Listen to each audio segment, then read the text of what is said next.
Jangan terkejut ya, saya terus masuk ke poin nombor 3 untuk manfaat 100 gram emas sebab video ni sambungan daripada part 1. Nanti anda tengok part 1 supaya anda tidak termiss poin-poin penting yang lain. Okey, kebaikan 100 gram yang ketiga adalah untuk anda yang mahu berkahwin.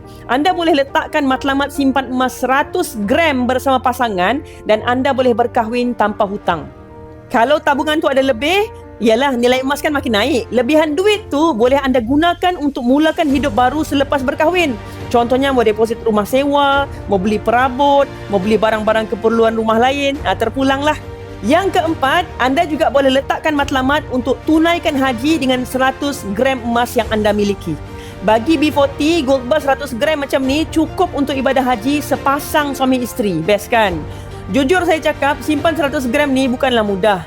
Perlukan kesabaran dan konsistensi. Kalau anda konsisten menabung, mesti boleh capai punya insya-Allah.